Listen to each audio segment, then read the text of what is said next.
तो क्लास 9 हिंदी गंगा में हमारे पास तीसरा चैप्टर है संवादहीन। तो आइए इस पूरे पार्ट को पढ़ें, समझें, साथ में इसके क्वेश्चन आंसर भी हम करेंगे ताकि एग्ज़ाम तक आपकी अच्छी तैयारी हो जाए। तो आइए शुरू करें। उससे पहले वीडियो को लाइक और अपने दोस्तों को शेयर ज़रूर कीजिएगा। चैनल पर अगर आप पहली बार आए हैं तो सब्सक्राइब ज़रूर कर लेना। तो सबसे पहले हम जो कहानी है उसकी समरी समझ लेते हैं ताकि पूरे चैप्टर को समझने में और आसानी हो। संवादहीन कहानी ग्रामीण वृद्ध स्त्री के अकेलेपन की संवेदनशील कहानी है। बहुत अच्छी कहानी है, संवेदनशील। कहानी के दो पात्र, मुख्य पात्र ताई और मिट्ठू। पहली पात्र ताई है जो कि एक स्त्री है और दूसरी मिट्ठू जो कि एक तोता है। मिट्ठू ताई के लिए केवल एक तोता नहीं बल्कि संवाद का, बातें करने का माध्यम है और ममता का केंद्र है।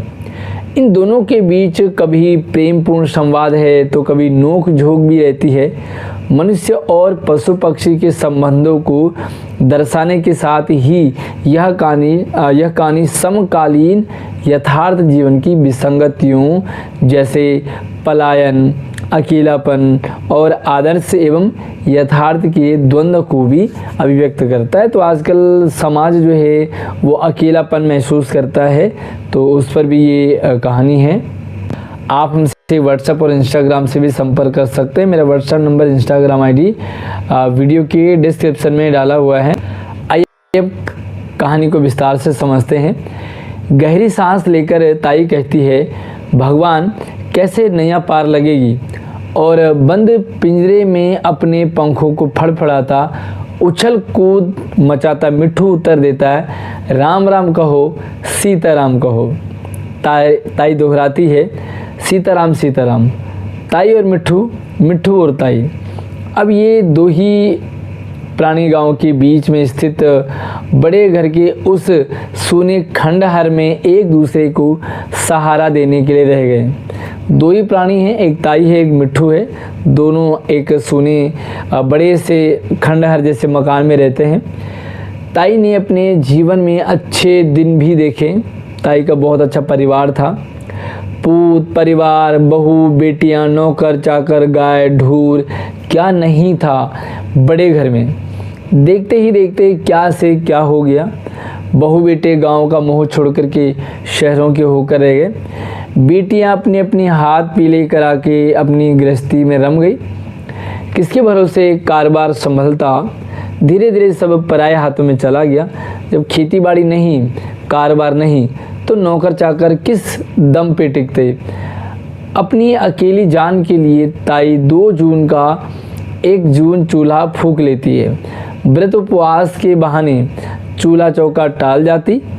पेट की समस्या उनके लिए कभी समस्या नहीं रही, पर सूने घर की भाएं भाएं उन्हें जैसे कुत्ते की तरह काटने को दौड़ती थी। 2 लोग रहते हैं। ताई का बहुत अच्छा परिवार था, सब थे परिवार में, बहू बेटे, नौकर चाकर, खाना पीना बहुत बढ़िया था। अच्छा, बेटियां तो ससुराल चली गई और बेटा और बहू विदेश चले गए। आजकल जो सोसाइटी है उसमें इस तरह का हमें नज़ारा देखने को मिलता है। और फिर धीरे धीरे नौकर चाकर भी सारे गए, सिर्फ बड़ा सा घर रह गया और घर में 2 लोग, एक ताई और एक मिट्ठू जो कि तोता है। अच्छा, ताई अपने लिए भले खाना बनाए या ना बनाए, लेकिन मिट्ठू के लिए खाना बनाना पड़ता है ना। तो मिट्ठू यानी कि तोता, भला हो गणपत का जिसने ताई के सूनेपन को सहारा दे दिया। एक गणपत है जो ताई के लिए ये तोता लेकर आया था। वह ना जाने कहाँ से एक प्यारा सा पहाड़ी तोता ले आया था। ताई की सारी ममता मिट्ठू पर बरस पड़ी। वह रात दिन मिट्ठू को लेकर ही बेचैन रहने लगी। जो ताई अपनी खातिर चूल्हा जलाने में आलस कर जाती थी, वही अब नियम पूर्वक मिट्ठू के लिए दाल भात बनाती। अपने लिए तो बुढ़ापे में टाल जाती है कि मैं क्या ही खाऊं, छोड़ो रहने दो, सुबह का शाम को खाया, रात का सुबह खाया, इस तरह से काम चला लेती थी। लेकिन मिट्ठू के लिए रोज दाल भात बनाना पड़ता था। मिट्ठू के वक्त बेवक्त के तकाजों के लिए रोटी बचा कर रखती। अब ताई को इस बात की पूरी जानकारी रहने लगी कि किसके खेत में हरी मिर्च तैयार हो गई है और किसके पेड़ में फसल के आखिरी अमरूद बचे हैं, क्योंकि तोते को अमरूद पसंद होते हैं, तोते को हरी मिर्च पसंद है। तो ताई सारी व्यवस्था करती, तोते के लिए मिर्ची लेके आती, अमरूद लेके आती, उसके लिए रोटी बचाती, चावल बनाती, सारा कुछ तोते की खुशामद होती थी। कुशाग्र बुद्धि छात्र की तरह मिट्ठू ताई की पढ़ाई पाठ को न केवल हूबहू दोहरा देता, बल्कि एक दो बार सुनने के बाद याद भी कर लेता था। बहुत सारे बच्चे हमारी क्लास में जो याद ही नहीं कर पाते हैं, वो भूल जाते हैं। देखो, तोता पढ़ भी रहा है, याद भी कर रहा है ना। बड़े घर का सोनापन धीरे धीरे मिट्ठू की बातचीत से अब रौनक में बदल गई। वे मिट्ठू दिन भर शोर मचाता है, ताई के साथ बातें करता, गप्पे मारता है, तो जो घर का सोनापन है वो दूर हो गया। अड़ोस पड़ोस की बहू बेटियां बच्चों को गोदी में उठाकर मिट्ठू से उनका मन बहलाने के लिए आ जुड़ती और घर गुलजार हो जाता। अड़ोस पड़ोस के लोग भी आ जाते हैं, क्योंकि जो तोता है वो रिपीट करता है, उससे कोई भी बात को तो रिपीट करता है। तो आसपास के जो लोग हैं वो भी अपने बच्चों को वहाँ पे लेके आ जाते थे। पाँव फटने लगती, पेड़ों में चिड़िया चहचहाने लगती, तो मिट्ठू भी जैसे ताई को भोर की झपकी से जगाने के लिए अपना पाठ शुरू कर देते। हर हर गंगे सीताराम बोल, मिट्ठू राम। तो वो जैसे आम तौर पे जो मुर्गा है वो लोगों को कुकड़ू कू करके जगाता है, यहाँ पे जो तोता है वो ताई को जगाता है। ताई अचकचा कर उठ बैठती, लाड से मिट्ठू को निहारती, आशीष देती, जीते रहो बेटा, जुग जुग जियो। और मिट्ठू भी बदले में अपनी बुजुर्गी दिखाता है, खुश रहो। तो मिट्ठू भी रिपीट करता था, है ना, अच्छा तोता था। ताई निहाल हो जाती वृद्धावस्था का शरीर और उस पर नई गृहस्थी का भार। काम काज से थक कर ताई जब कभी पिंजरे को बगल में रखकर सुस्ताने लगती, तो अनायास ही मिट्ठू से सवाल कर बैठती, मिट्ठू अब कैसे कटेगी। और नौजवान मिट्ठू ताई के बुढ़ापे का सहारा बनकर दमखम के साथ उन्हें दिलासा देते, कटेगी। तो तोता है वो भी कह देता कट जाएगी, चिंता मत करो, है ना। तो तोता अच्छी बातें करता है, क्योंकि संवाद है, संवाद यानी कि बातचीत। तो ताई के पास इंसान तो है ही नहीं, तो ताई इसी तोते के साथ बातें करती थी। ताई के थके शरीर में प्राण लौट आते और तब उस अलस दोपहरी में ताई मिट्ठू को अपनी राम कहानी सुनाने लगती। वैभव और सत्ता के बीते दिनों की गाथा, काल की अतल गहराइयों से झांकता एक एक चेहरा ताई को नए नए प्रसंगों की याद दिला देता। तो कई बार ताई उसे कुछ अच्छे किताबें पढ़ती, जैसे भजन वगैरह गाती थी, तो तभी रिपीट करेगा, है ना। तो कई क्या कि वो अपनी पुरानी बातों को कहती और याद करती थी, है ना, पुरानी बातें, कितना अच्छा परिवार था। जमींदार साहब का रोबीला चेहरा, उनके उपकारों से दबी प्रजा के अनगिनत चेहरे, वे हाथी घोड़े, वे खेल बतासे, वे ब्याह शादियाँ, तीज त्योहार, जन्म और मृत्यु पर्व, वे भोज, वे दावतें, जमींदार साहब के दरबार की रौनक, उनकी गुणग्राहकता, उनकी तुनक मिजाजी, उनका गुस्सा, उनके इशारे पर मर मिटने वाले लोग। ताई घंटों तक मिट्ठू को अपनी जीवन गाथा सुनाती, कितने अच्छे लोग थे, कितना अच्छा परिवार था, हमारे पास हाथी थे, घोड़े थे, खेल तमाशे थे, किसी का ब्याह हो रहा है, कोई त्योहार मनाया जा रहा है, सारी बातें मिट्ठू को बताती कि कितना अच्छा समय था, है ना। ताई घंटों तक मिट्ठू को अपनी जीवन गाथा सुनाती रहती और वह अपनी गर्दन टेढ़ी कर कभी धैर्यवान श्रोता बना रहता, तो कभी अपनी समझ के अनुसार बीच बीच में कोई टीका टिप्पणी कर देता। कौन? तोता बड़ी ध्यान से सुनता ताई क्या कह रही है। कभी ताई की सुनता तो कई ताई को कुछ अपने सवाल बोल देता था। ऐसा नहीं है कि ताई और मिट्ठू का संवाद हमेशा प्रेम पूर्ण ही रहता हो। कभी कभी ताई थकी मांदी लेटी होती और अपनी किसी जिद को मनवाने के लिए मिट्ठू पिंजरे में तूफान खड़ा कर देता, पानी और दाने की कटोरियों को जानबूझकर उल्टा देता। कौन? मिट्ठू। भाई मुझे खाना दो, मुझे पानी दो। एक जो जीव जंतु पशु पक्षी हैं वो भी अपना प्रेम गुस्सा प्रकट करते हैं। तो खींच कर ताई कोसती, मेरी जान खाने को आ गया है, मर जा। और मिट्ठू भी उतनी ही खींच के साथ हमला बोल देता, मर जा मर जा मर जा। सेम रिपीट करता है। फिर मनोबल का दौर चलता और ताई और मिट्ठू दुनिया पहले की तरह प्रेम से चलने लगते, एक दूसरे को मनवाते, एक दूसरे को मनाते, वे सॉरी हो गई, गलती हो गई, माफ़ कर दे, चल अब बोल ले, है ना। ताई को घड़ी भर के लिए भी मिट्ठू का वियोग सहन नहीं हो सकता था। कभी कभार गांव में थोड़ी देर के लिए भी न्योते बुलावे में जाती तो 10 बार खिड़की दरवाज़ों की सांकलें टोह कर देखती। कंजूस के घर की तरह मिट्ठू को छिपा कर रखती और जल्दी लौट आने का दिलासा देकर के देहरी से पाँव निकालती थी। तो जब कभी आसपास पड़ोस में जाना है, कि शादी पार्टी है, कोई बुलावा आया है, तो वो क्या करती थी, फिर जो मिट्ठू है उसे समझाती कि मैं बहुत जल्दी आ रही हूँ, तब तक तुम आराम से रहना, है ना। तो इस तरह से वो दिलासा दे करके चली जाती थी। लेकिन एक संयोग आ पड़ा कि ताई धर्म संकट में पड़ गई। इस लोक में ताई ने बहुत ऊंच नीच देख लिए थे। अब कभी कभी परलोक की चिंता भी मन में घर कर जाती। अब परलोक भी तो सुधारना है।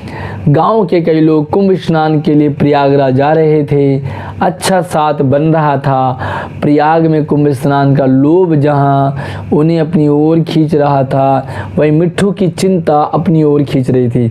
एक तरफ ने गंगा स्नान के लिए जाना है, दूसरी तरफ मिट्ठू को कैसे लेकर के जाएं, मिट्ठू को कैसे छोड़ें, ये समस्या आ रही थी। हंसी हंसी में किसी ने सलाह दी, ताई मिट्ठू को भी साथ ले चलो, उसे भी गंगा स्नान करा देना। तो किसी ने मजाक में कह दिया, क्योंकि ताई मिट्ठू को छोड़ती नहीं थी, तो कहते ताई साथ में ले जाओ, ये भी गंगा स्नान कर लेगा, है ना। किसी दूसरे ने टोक दिया कि रेलगाड़ी में उसका भी टिकट लगेगा, आखिर वह भी तो बोलता बतियाता प्राणी है। ताई पेसो पेस में पड़ गई, भाई ले जाएं ना ले जाएं। टिकट का पैसा भी वह मिट्ठू की खातिर खर्च कर देती, लेकिन मेले ठेले भीड़ भाड़ में उसकी सुरक्षा का क्या होगा, ये समस्या थी। चलो किराया तो हम दे दें, लेकिन कौन ध्यान देगा, इतनी भीड़ भाड़ में इधर उधर हो जाएगा। अंत में जगन मास्टर की घरवाली ने उनकी चिंता दूर कर दी। वो ताई के लौटने तक मिट्ठू को अपने पास रखने के लिए सहमत हो गई। तो जो पड़ोस में रहते जगन मास्टर, उनकी बीवी ने कहा कि कोई बात नहीं, तुम जाओ, तब तक कुछ दिन मैं इसे संभाल देख लेती हूँ और तुम वापस आओगी, इसे ले लोगी। अब होने वाला है बहुत बड़ा गेम। विदा के दिन ताई की आँखों से आंसुओं की धार रुके नहीं रुकती थी। जिस दिन ताई को जाना था वह मिट्ठू से अलग कभी हुई नहीं। तो मिट्ठू से विदा हो रही है, रो रही है, बार बार वह मिट्ठू को पुचकारती, जल्दी लौट आने का दिलासा देती। मिट्ठू भी उनकी बातों के उत्तर में हर हर गंगे, राम राम सीताराम कहकर उन्हें भरोसा देते कि वह जगन मास्टर की घरवाली के साथ प्रेम से रह लेंगे। चिंता मत करो, तुम गंगा स्नान करके वापस आओ, फिर हम मिलेंगे। ताई तो कुंभ स्नान के लिए चल दी, लेकिन जगन मास्टर के घर में महाकुंभ हो गया। अब ताई तो गई, इधर तोते के चक्कर में बहुत बड़ा कांड हो गया। क्या हुआ देखे, अपने पति से सलाह लिए बिना मास्टराइन ने ताई का भार अपना लिया था। भाई अपने पति को बताया नहीं, अपने पति से पूछा नहीं कि मैं तोता रख रही हूँ उनका। जगन मास्टर दूसरे मिजाज के आदमी थे, उन्होंने अपने कुछ नियम सिद्धांत बना रखे थे और भरसक कोशिश करते कि उनके कारण किसी को कोई भी कष्ट ना पहुँचे, है ना। भाई जगन मास्टर का भी अपना उसूल था, अपना एक स्टैंड था, तरीका था। स्वतंत्र विचारों के आदमी थे, दूसरों की स्वतंत्रता पर बाधा नहीं डालना चाहते थे। पिंजरे में बंद मिट्ठू को देखकर उन्हें बेचैनी होने लगती। अच्छा, जो जगन मास्टर थे उनका क्या नेचर था, वो कहते थे कोई भी बंधन में ना रहे, खुले विचारों के रहें। वो पक्षियों को, जानवर को कैद करने के पक्ष में होते ही नहीं थे। और यहाँ तो उल्टा पड़ गया। जब जब मिट्ठू को देखते अपनी पत्नी की बुद्धि पर तरस खाते और अपने आप को भी दोषी अनुभव करते। क्यों तुमने इसको बंधन में रखा है, तुम भी अब उसे इतने दिन तक रखोगी, वगैरह वगैरह। जगन मास्टर के लिए जब मिट्ठू की यातना असह्य हो गई, भाई मिट्ठू को पिंजरे में बंद किया हुआ है, सह नहीं पाए, तो उन्होंने एक दिन कमरा बंद कर मिट्ठू के पिंजरे को ज़मीन पर रखा और दरवाज़ा खोल दिया, है ना। कमरे के अंदर दरवाज़ा खोल दिया ताकि उसे कुछ देर के लिए ही सही खुली हवा में आने का मौका देकर अपने पाप थोड़ा प्रायश्चित कर ले। तो भैया उन्होंने क्या करा, कमरा खोला और खुले कमरे में मिट्ठू को पिंजरे से बाहर निकाल दिया, कुंडी बंद कर दी ताकि मिट्ठू जो है कमरे के अंदर रहे। थोड़ा बड़ा कांड होने वाला है ताकि उसे खुली हवा आने का मौका मिले, अपने पाप थोड़ा प्रायश्चित कर ले। मिट्ठू अब पिंजरे में रहने के इतने आदी हो चुके थे कि उन्होंने बाहर आने की कोई इच्छा प्रकट नहीं करी। भाई अगर जानवर को आप बंद करोगे, लंबे टाइम तक उसे बंद करोगे तो वो बाहर जाना भूल जाएगा, है ना। जगन मास्टर ने अपनी धुन के पक्के थे। कहाँ है? मिट्ठू अब पिंजरे में रहने के इतने आदी हो चुके थे कि उन्होंने बाहर आने की कोई इच्छा प्रकट नहीं करी। अब बाहर नहीं जाना। निकट ही जगन मास्टर भी अपने धुन के पक्के थे। निकट ही अनाज का थैला पड़ा था। उन्होंने मुट्ठी में थोड़ा अनाज लेकर पिंजरे के दरवाजे से लेकर बाहर तक बिखेर दिया और स्वयं अलग हटकर उसे देखते रहे। तो जो जगन मास्टर थे वो चिड़िया को, पक्षियों को, जीव जंतुओं को बंद करने के पक्ष में नहीं थे, इसलिए उन्होंने क्या करा, उन्होंने मुट्ठी में थोड़ा अनाज लेकर के पिंजरे के दरवाजे से लेकर बाहर तक बिखेर दिया ताकि तोता खा ले और स्वयं अलग हट करके उसे देखते रहे। मिट्ठू धीरे धीरे दाना चुगते हुए बाहर आ गए तो जगन मास्टर ने संतोष की सांस ली। मिट्ठू फिर पिंजरे की छत पे बैठ गया। 1-2 घंटे बाद जगन मास्टर ने उसे पकड़कर फिर पिंजरे में बंद कर दिया और चैन की सांस लेकर पिंजरे को बरामदे में टांग दिया, है। तो वो क्या करते थे, मिट्ठू को 1-2 घंटे बाहर खोल देते थे और फिर उसे अंदर बंद कर देते थे। तो इस तरह से कम जो तोता है वो बाहर की दुनिया देख सके। अब जगन मास्टर हर रोज़ कमरा बंद करते, मिट्ठू को बाहर आने का आमंत्रण देते और उनकी आज़ादी का सुख स्वयं भोगते। यह क्रम 3-4 दिन चलता रहा कि एक दिन मिट्ठू की नज़र ऊपर खुले रोशनदान पर पड़ गई और सहज कौतूहलवश पिंजरे की छत से तिरछी आंख अपने लक्ष्य की ओर देकर रोशनदान पे पहुंच लिया। क्या हुआ कि मिट्ठू जो है वो थोड़ा खुले में घूमने लगा था, फिर वापस पिंजरे में आता। एक दिन उसने ऊपर देखा तो कुछ वहाँ पे रोशनदान में कुछ था, है ना। तो उसके दोस्त आए होंगे, तो जो मिट्ठू है वो रोशनदान पे पहुंच गया। जगन मास्टर का ध्यान अचानक गीता रहस्य से हटकर मिट्ठू के पंखों की फड़फड़ाहट पर गया। फिर रोशनदान पर बैठे मिट्ठू पर जगन मास्टर ने हाथ में अनाज लेकर आ की गुहार लगा ही रहे थे कि मिट्ठू ने फिर तिरछी आंख से रोशनदान के बाहर की दुनिया की ओर देखा और ये गए वो गए, फुर्र से अकेले मिट्ठू जी क्या उड़ गए बाहर। अब ताई का क्या होगा, सबसे बड़ी समस्या है। आदर्शवादी जगन मास्टर के हाथों से सभी तोते उड़ गए। ढीली धोती को दोनों हाथों से संभालते हुए वह बाग में एक पेड़ से दूसरे पेड़ के पास मिट्ठू आ कहते पुकारते पसीना पसीना हो गए। लेकिन मिट्ठू एक डाल से दूसरी डाल, दूसरी से तीसरी डाल और धीरे धीरे मिट्ठू गायब हो गया। ताई के लौटने का दिन निकट आ रहा था, इधर मिट्ठू गायब है। गांव में सभी के मन में एक अनहोनी घटना ने गहरी आशंका को जन्म दिया। भाई क्या होगा जब ताई बुढ़ापे में अपने मिट्ठू को नहीं देखेगी तो कहीं गड़बड़ ना हो जाए। ताई के तेज स्वभाव के अतिरिक्त मिट्ठू के प्रति उनके लगाव को सभी जानते थे। भाई मिट्ठू से बहुत ज़्यादा प्यार करती है ताई, मिट्ठू को नहीं देखेगी तो क्या अपने जान न दे दे, है ना। और लौटकर मिट्ठू को ना पाने पर उनकी क्या दशा हो सकती है, इसका अनुमान भी भली भांति लगा सकते थे। अगर ताई वापस से मिट्ठू को ना देखे तो क्या होगा ताई के साथ, थोड़ा सा डर लग रहा था। बहुत सोच विचार के बाद आखिर गणपत ने एक सुझाव दिया कि मिट्ठू की सूरत का एक दूसरा तोता लाया जाए जिससे ताई को भ्रम में रखा जाए और दूसरे दिन सच में वह तोता लेकर के हाजिर हो गए।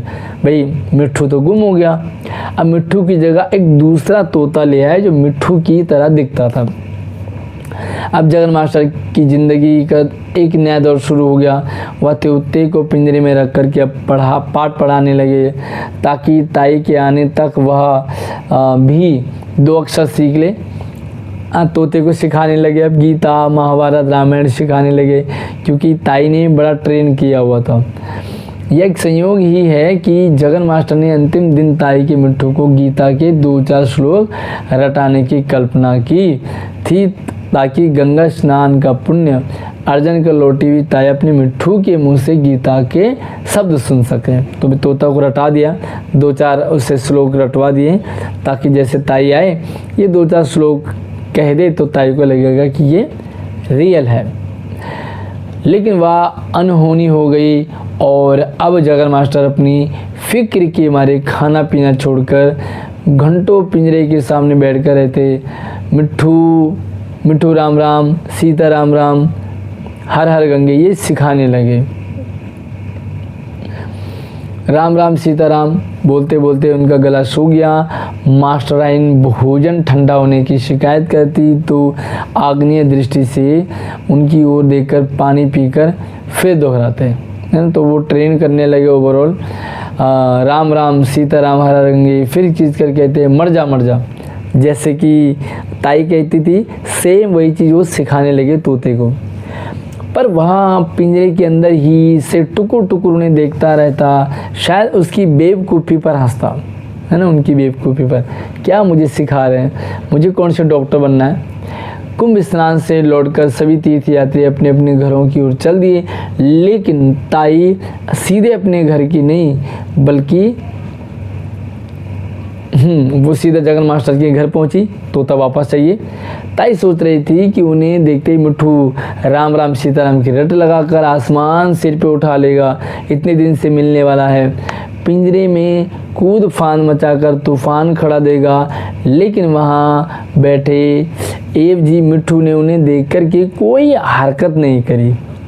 डुप्लीकेट मिट्ठू था ना, वह केवल इधर उधर ताकता रहा। तो गड़बड़ है।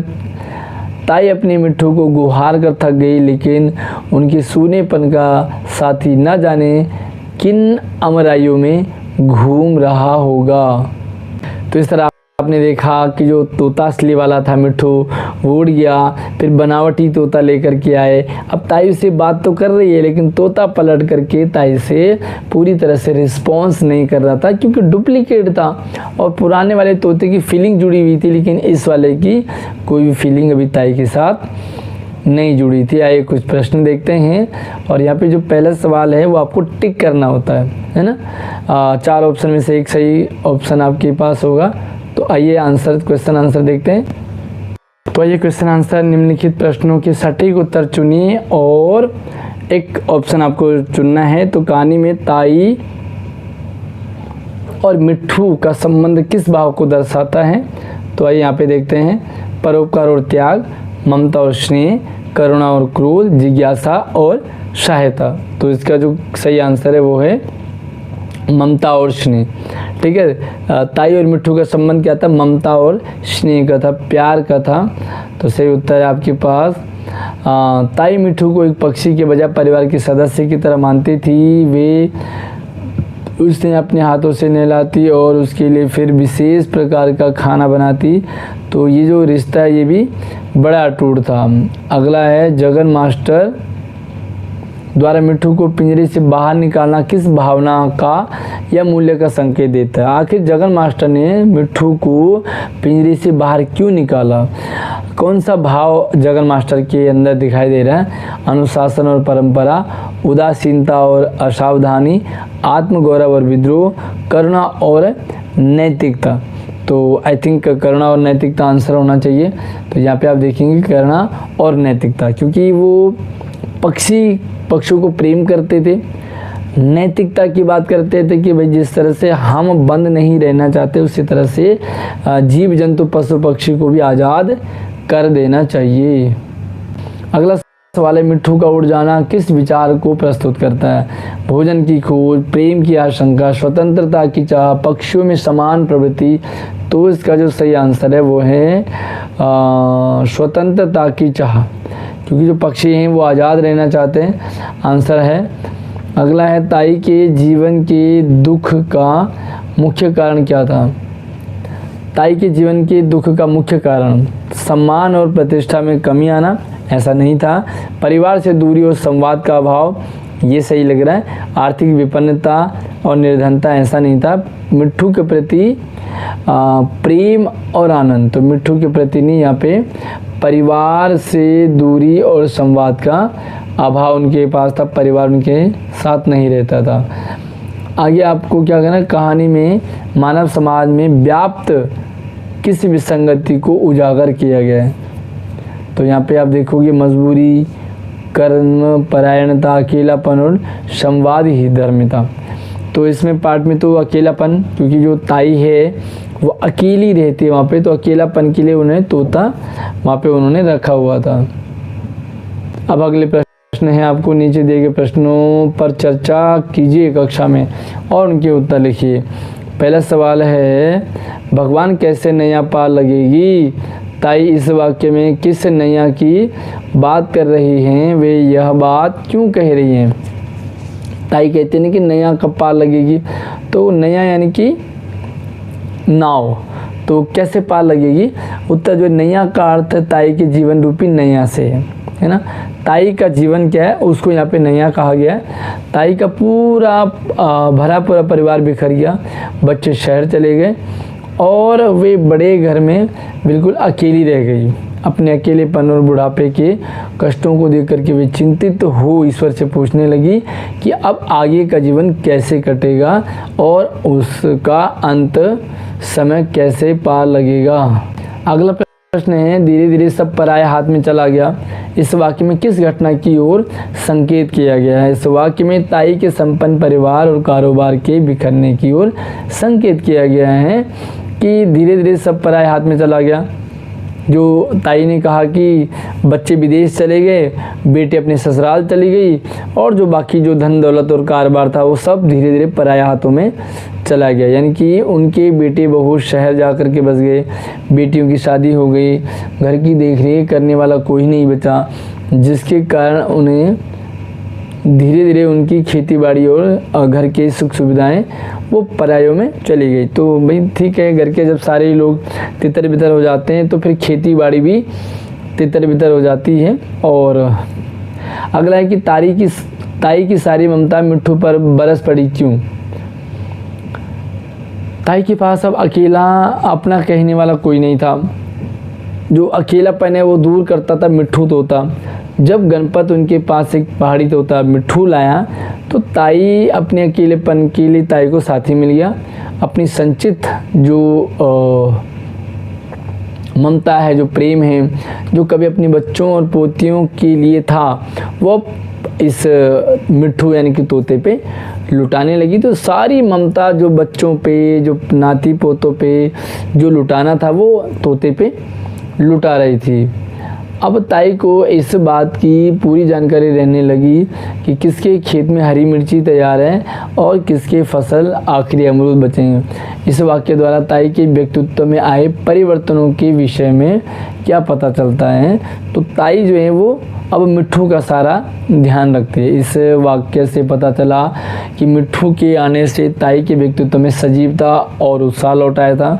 जो ताई पहले अपने लिए खाना बनाने में आलस करती थी, अब वो मिट्ठू के मनपसंद खाना बनाती है। मिट्ठू का पूरा ख्याल रखती है, उसके सक्रिय रहती है उसके लिए।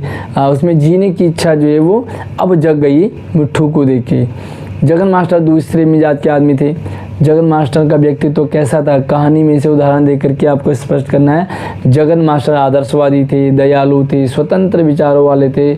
उन्हें किसी जीव को बंधन में देखना रखना पसंद नहीं है, इसीलिए उन्होंने तोते को पिंजरे से बाहर निकाला और तोता बिल्कुल बाहर चला गया। उदाहरण, जब उन्होंने मिट्ठू को पिंजरे में बंद देखा तो उन्हें बेचैनी होने लगी। वे मिट्ठू को कैद से आज़ाद करने के लिए अपने घर का दरवाज़ा बंद करके उसे पिंजरे से बाहर निकालते ताकि वह कम से कम कमरे के अंदर आज़ादी का अनुभव कर सके।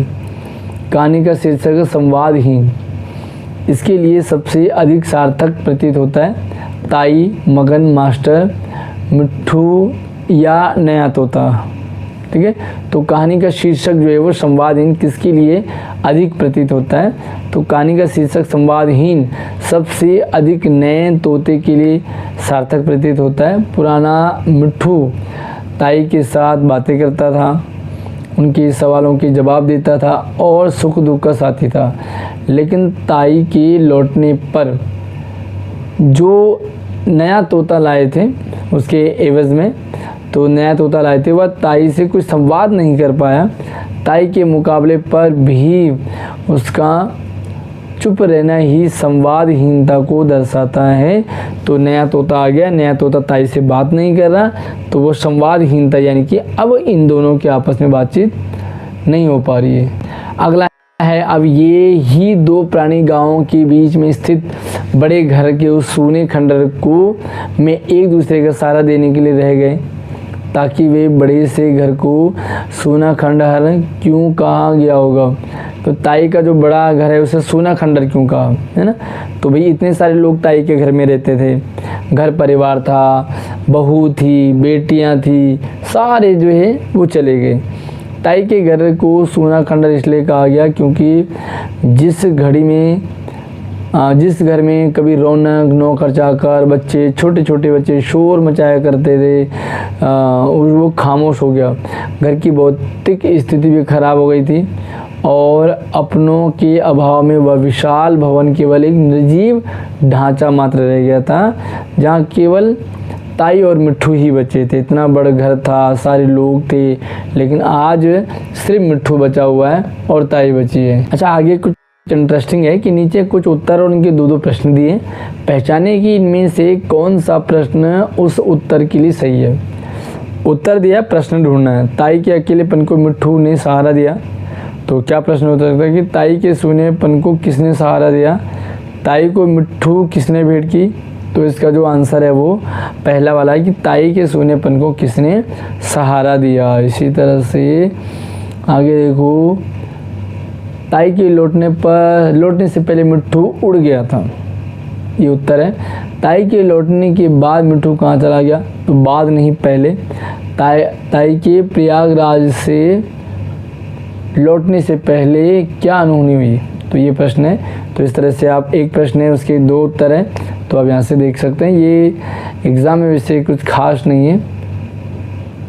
अब कुछ सवाल ऐसे होते हैं जैसे मेरे अनुभव मेरे विचार, ये थोड़ा थॉट वाले होते हैं, समझ वाले होते हैं, तो ये वही बच्चे कर पाते जो पढ़ने के लिए आते हैं, है ना। तो इस तरह से आप देख सकते हैं, मतलब काफ़ी सारे ये क्वेश्चन हैं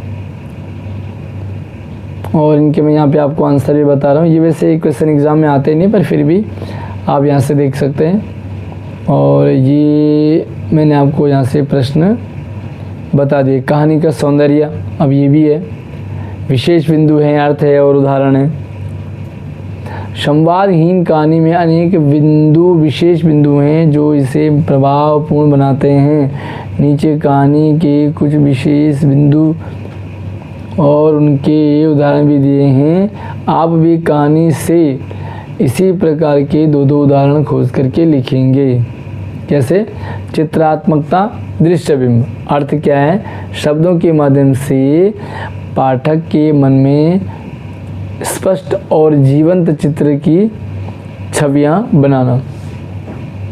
वैसे ये भी इस टाइप के क्वेश्चन आपको एग्ज़ाम में आते हैं, पर आपने इसे एक सरसरी नज़र में देख लो और चाहो तो इसे स्क्रीनशॉट भी कर देना। कहानी का अंत कैसे हुआ? किसी कहानी का अंत अनेक प्रकार से हो सकता है, सुखांत और दुखांत।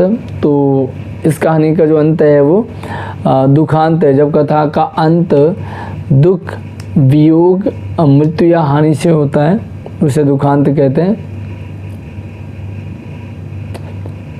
इस तरह से काफ़ी सारे क्वेश्चन हैं और विशेष संवाद। अंत में जगन मास्टर के घरवाले ने उनकी चिंता दूर कर दी।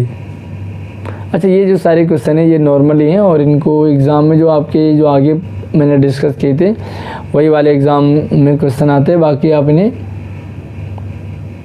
इन्हें समझने के लिए आप स्क्रीनशॉट ले सकते हैं। तो आई होप कि आपको पूरा चैप्टर अच्छे से समझ में आया होगा। बाकी जो भी सवाल, जैसा भी सवाल आंसर हो आप इसे कर लोगे, क्योंकि आपने चैप्टर अच्छे से समझ लिया है। तो वीडियो कैसी लगी आप मुझे कमेंट करके ज़रूर बताइएगा। साथ में शेयर कर देना इस वीडियो को, ताकि सभी तक एटलीस्ट जो चैप्टर है वो पहुँच जाए।